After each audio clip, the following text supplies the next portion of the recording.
Hope you're all still awake. Late Night Mega here. And we're back with whatever that noise was in the last video.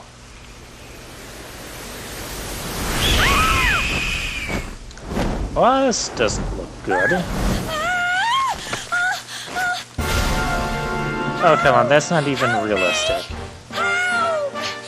How did you... You were in the middle of the whole big area and took one little jump.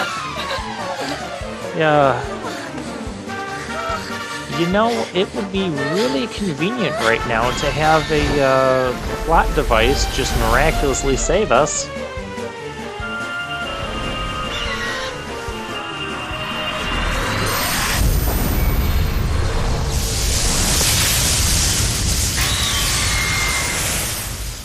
Yeah, how about that?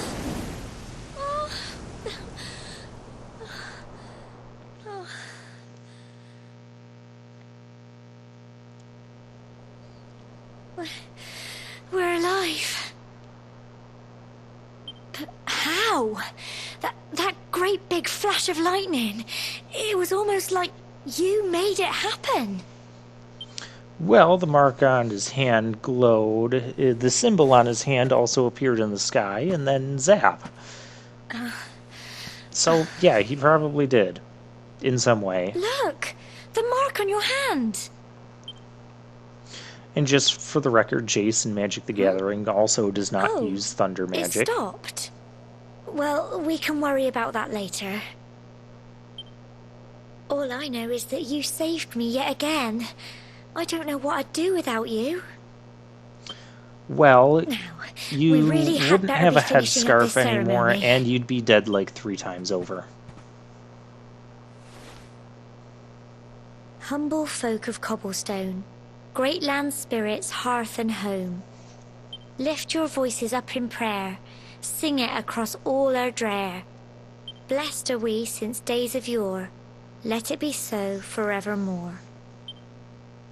How come they couldn't give voice acting to the main character? Do we have to have the silent protagonist thing? Wow! Look! I mean, you could have him with a voice and saying some lines.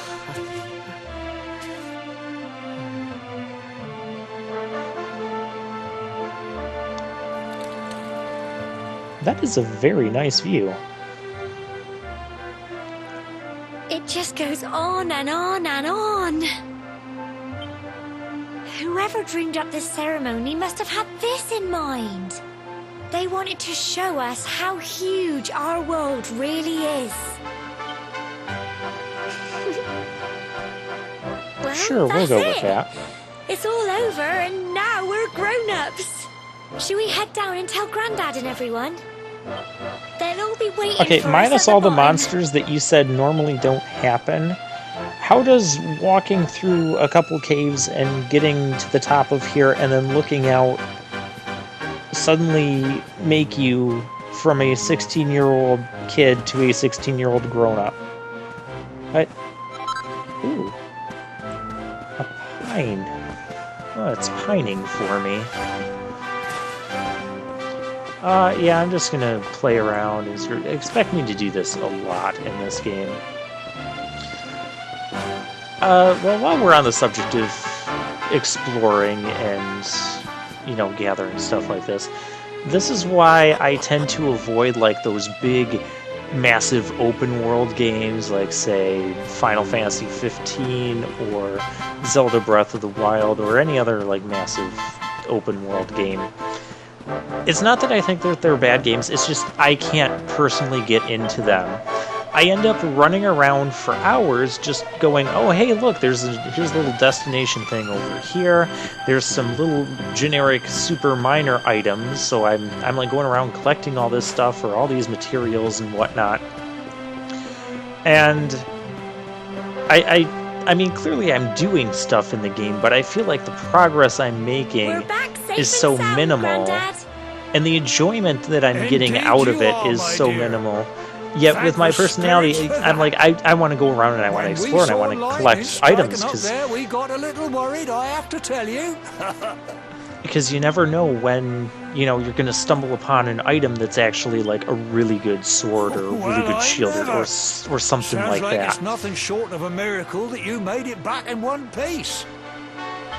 Well, there's no doubt about it. The spirit of the land was watching over you. So that's what we're gonna call it. Okay. Now tell me, my dear, how was the view from the top? It was wonderful. I saw the sea stretch into the horizon and the sunlight playing on the water and... Oh, I've never seen anything like it in my life. You're true Cobblestonians now. Only we have the pleasure of looking out over the world of Erdrea in such breathtaking fashion, you know. What, there's no other tall mountains or peaks like that? The day may yet come when you decide to leave Cobblestone behind. I hope our little ceremony has opened your eyes to a little of what may await you out there. Now, it's high time we were heading back. I'm sure your mother is eager to hear how things went, young man. Don't keep poor Amber in suspense. Well, she wanted to hear how things went. Why wasn't she waiting here with the rest of the group? Come on, you. Home time. And then in these big open world games, there's like all these side quests you have to do.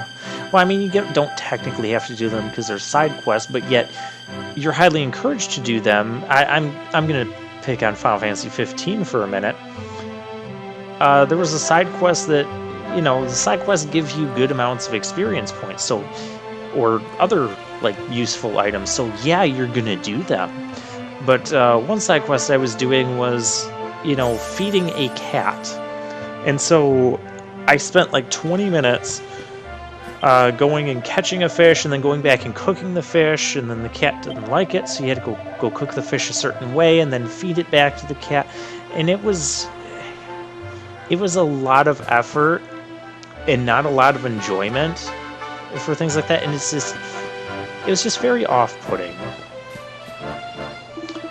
Fortunately, slight spoiler alert, you're going to be seeing it over the next couple parts, but the side quests that I've come across, at least to this point in Dragon Quest XI, as of the recording of this commentary, this post-commentary, past gameplay me is up to like part 7, so, and I've come across four side quests.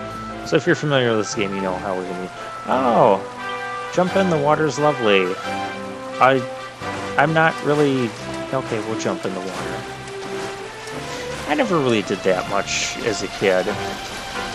Well, I love swimming and stuff, but I wouldn't go like jumping in puddles or standing under waterfalls in my, you know, whatever I was wearing at the time. That was just weird. But the side quests that I've come across so far in this game are pretty short and simple, and things that you kind of just naturally come across anyways if you're doing the exploring. So I haven't had an issue with them so far. And it's nice. That's how I like my side quests. Or I like side quests being, you know, go to a different dungeon or a side dungeon, you know, solve some issue.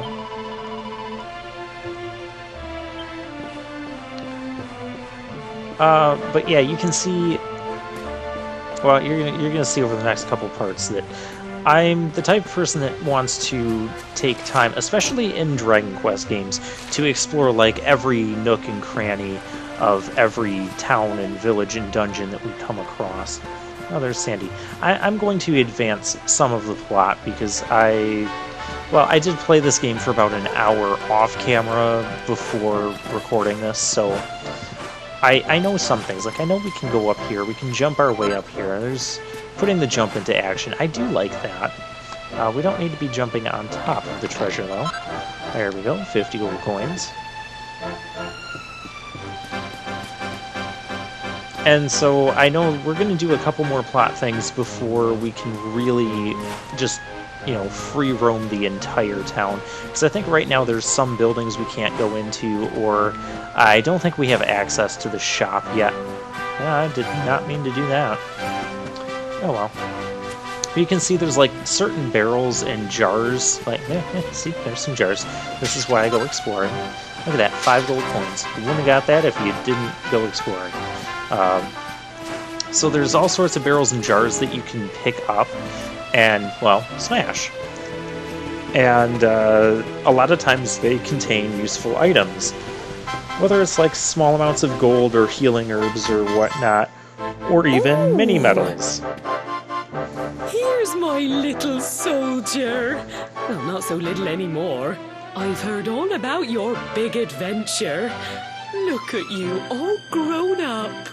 He's technically not I any hope bigger he than he wasn't was too when much he of a left bother, you Gemma this dear. morning. Of course not. So yeah, we definitely want to be Quite the collecting opposite, mini in medals, fact. and You would have okay, been proud of post-commentary, me, spoiler, We got attacked there are by mini a medals in this monster at game. the At top this of the point in the game, tower, I didn't know and if there I were ended mini up hanging medals, onto but the edge of I the had a cliff by my strong hunch fingertips. that there I are. thought I was done for. And that's You'll because, never guess well, what happened there's been mini next. medals in That practically mark on every his Dragon hand Quest suddenly game lit since up, the and a third bolt of one. lightning hit the monster. What did you say? I said, there's That been funny mini little medals in every mark? Dragon Quest game since the Lightning third. flying Oh, you're about not the talking place? to me, are you? Goodness me. Here I was hoping he'd turn out nice and ordinary, but it seems his grandfather was right all along. Well, I've been putting this off for long enough now. You and me need to have a little talk. Here. This belongs to you. Oh, that looks nice. Your grandfather asked me to give you it once you'd come of age and climbed the tower.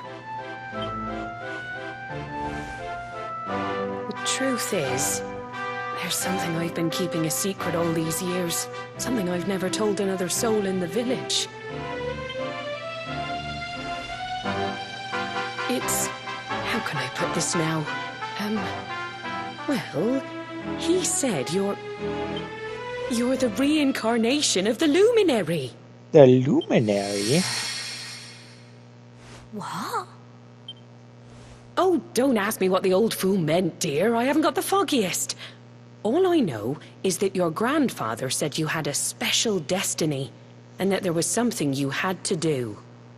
He said that when you came of age, you were to head north to the capital, up there in Heliodor, and show that necklace thingy to the king. He seemed to think that if you did that, all would become clear. Clear as mud, I shouldn't wonder. Anyway, the long and short of it is that if you want to find out what this is all about, you'll have to leave Cobblestone and head over to Heliodor. Well, that's kind of Crikey. why we're playing this game, to go exploring the world. Don't cry to me. Well, I can't stop you leaving, I'm sure, but you won't be marching on an empty stomach. Come on, dinner. Oh, another RPG character that actually needs to eat food. How about that? Alright, so basically I'll say the general plot of any given Dragon Quest game is that there's some evil, whether it's like an evil dragon or demon or something that appears, and then there's a chosen hero that gets born, and that chosen hero, grows up and goes on adventuring, and then ultimately stops the great evil demon dragon, whatever decided to spawn this time. And it's kind of like a ongoing cycle type of thing. Think sort of like how the Belmont clan is stopping Dracula when Dracula resurrects every 100 years, or Link stopping the return of Ganondorf, every cycle. So it's kind of the same thing here with the Dragon Quest games. We have some chosen hero and some special boy, and then he goes traveling, gets stronger, and, you know, slays the evil. And, you know, I'm okay with this plot. It's the type of thing that I like. I don't require super in-depth plot or anything that goes beyond the basics, you know? I'm happy with the whole save the world thing. Those are some of the most frail logs ever. Same with the barrels. Now, I haven't found anything in those barrels that just, you know, crumble to pieces the moment you breathe on them. But, oh, here's some stuff here. I'm going to try to collect some stuff now. And I know I can't get into everything right now, but we'll pick up a few things on our way to where we're going. And then we'll advance the plot and we'll pick up some more things.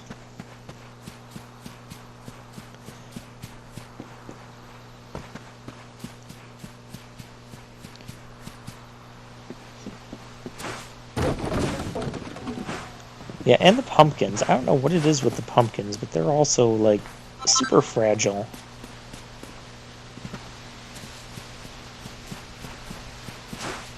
It's kind of silly that you just, you know... Yes, you can't even go everywhere yet, so... One thing that is kind of bothering me about this game is the camera angles. Specifically...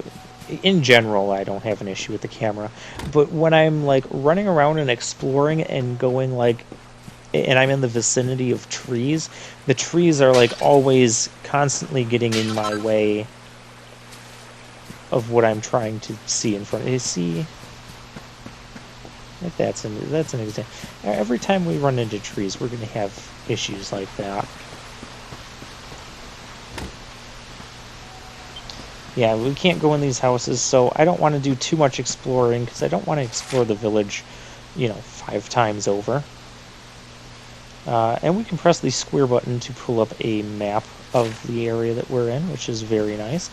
They're not going to let us go that way, so we're not even going to try. The plot will stop us from doing that.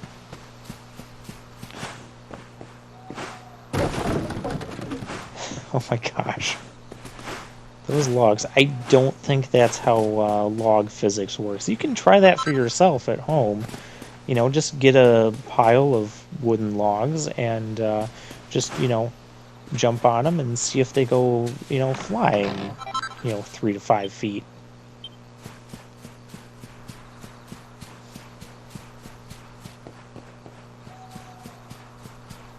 Yeah, see, we get treasures like that, and that's what encourages me to explore. I remember as a kid when I would play these games with my dad, I wouldn't play RPGs and go exploring for treasure in that. I would try to get from point A to point B with as few enemy battles as possible. I just wanted to do the boss fights. That's what I enjoyed. I wanted to do the boss fights, and I wanted to see how the plot played out. And what ended up happening a lot of times is me and my dad, we would have like separate save files, and we'd take turns playing, you know, every death or just every so often just trade off and then play on our own file. And he would go around and he'd talk to people, and I always thought it was a huge waste of time because he spent so much time doing that. But then he finds like some sort of weapon that's like twice as strong as the weapon my character has, and he's not even at the same point in the game I am. And then I wanted my turn. Naturally, I was a kid. I wanted my turn then, so I could go back and get that weapon. You remember this tree, don't you? I got my scarf stuck in it all those years ago. I'm still there not big I was, talking. crying like mad, and there you were, Still running not as big around on trying to help me talking get it down. NPCs, especially in Some like things never change, particular eh? games. There's one game where talking to I all the always NPCs imagined is we'd spend really our whole fun. lives right here in Cobblestone. That's why I was so surprised by what your mum said today. All that stuff about you being the Luminary, that reincarnation thing.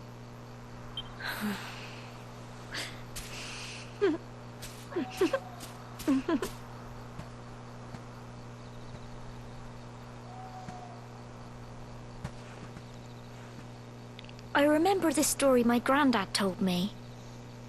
Once upon a time, long, long ago, the world was terrorized by a horrible monster. But then, the Luminary appeared and saved the day. When it was all over, Yeah, that's what the Luminary happens. turned into a star. And he's been watching over us from up in the heavens I ever don't since. know about that part. That's his star, right there. Except the Luminary is standing right next to you. How can you be the Luminary too? I just don't get it. Maybe Luminaries I don't know. turn into stars. That's what you're going to Heliodor to find out. I understand, really I do. Listen, we should both be getting back. Everyone will be wondering where we've got to. I thought everyone was asleep. Goodbye, old friend.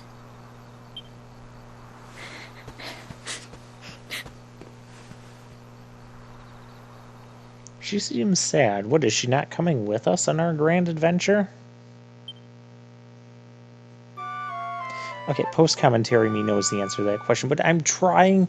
I try my best in these not to, like, spoil major plot points or things like that. I still want to use commentary and help give some of the feeling, at least some of the feeling, of, you know, things that I thought of when I first played just this. Look at you. You don't scrub up too bad, you know. Only wish your grandfather were here to see you. You won't forget him, will you? He was a fine, upstanding man, the pride of the village. You could do worse than try to be like him. Well, however you turn out, I'm sure you'll find a way to overcome whatever lies ahead. A mother knows these things. Oh, by the way, I've popped a little money I'd saved for a rainy day in your pack. Don't spend it all at once. Why don't you visit the village shop before you head off to Heliodor? You'll need some supplies for your big adventure. So you don't want us to spend money, all the money at once, but yet you want us to go spend the money. And I'll give you a hint. She didn't give us enough money to just buy out the shop. Well, maybe she kind of did. And with all the money that we've collected so far... Okay, but now we're at the point where we can free roam and explore the town, so let's do that. I like that we don't have to load anything in between opening doors to these... I don't think that's how pumpkin physics work. Those barrels. Who designed those barrels to just collapse at the slightest touch? That's gotta be like the worst barrel manufacturer company ever. How would you even sell the barrels and transport them to a house if they collapse that easily? I mean, I can understand, you know, having to pick up the barrel and smash it into the ground, like the ones where we get items, but the ones that just crumble apart... I'm pretty sure those physics aren't accurate either. Again, you can try this for yourself. Just get a pile of pumpkins and just casually jog into them and see if they go flying 15 feet in the air. Well, I guess it wasn't 15 feet vertical. 15 feet, you know, you know what I mean. You saw the video. Try and replicate that. And there's books. When did books get introduced into the Dragon Quest series? I think you could find books on bookshelves. And what I mean is searching bookshelves for books. I think that started in the third Dragon Quest. Maybe in the remakes of 1 and 2. But the third one for sure. But yeah, the books can... Okay. The books can... I just find that so ridiculous, how that stuff is just crumbling. Yeah, that guy is not going to move his horse. And we can talk to this guy. He wants a...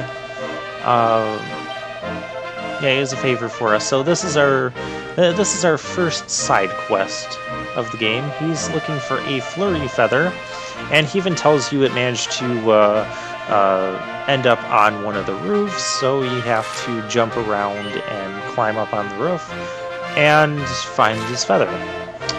We already found his feather.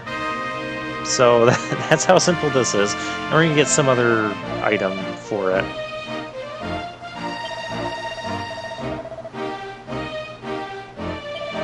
Yeah, and he gives us a little hint there, too. So yeah, the bookshelves can have, you know, not just books that have general information about the region or whatever, but also it can have, I remember Dragon Quest III, there were books that would, like, alter your personality. I don't think we have to deal with personalities here. Dragon Quest VIII had books that would have, like, recipes for crafting, so that was always useful. Yeah, we already completed our first side quest. This is how I like side quests. And we get the stamp of approval there, too. But let's climb the roof again.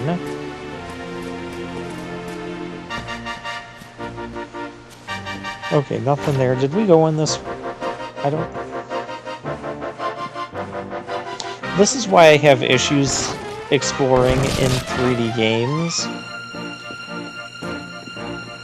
Did I just fail to pick up that jar? I don't think we can pick up that jar.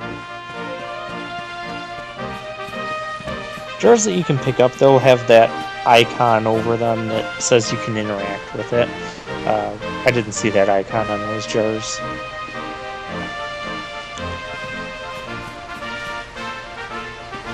Well, that should have been more deadly than it actually looked. Yay, video game physics. Just fall as much as you want, and you're okay. I mean, that's not true in every video game, though, so don't necessarily try that, and don't try that one in real life. You know, the whole log thing and the pumpkin thing, you can try those at home, but don't try falling from... Yeah, don't try, like, jumping off your roof and seeing if you can just casually land on your feet and just go about your merry way like nothing ever happened. No, that's not safe. Well, I guess we'll explore the shop. Why not? We're here.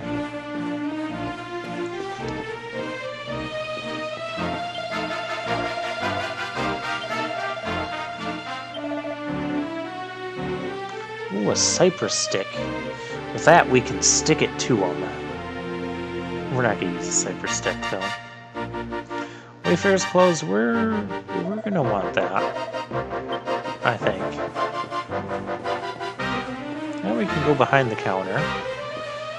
Sometimes, especially in the Dragon Quest games, you go behind counters that you're not intended to. You can end up finding items. That's not exclusive to Dragon Quest games, either.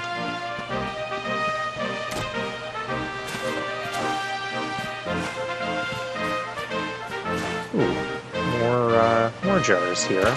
Barrels. Whatever. 2 coins. It's something. Alright, we'll finish exploring the town and moving on with the plot next time.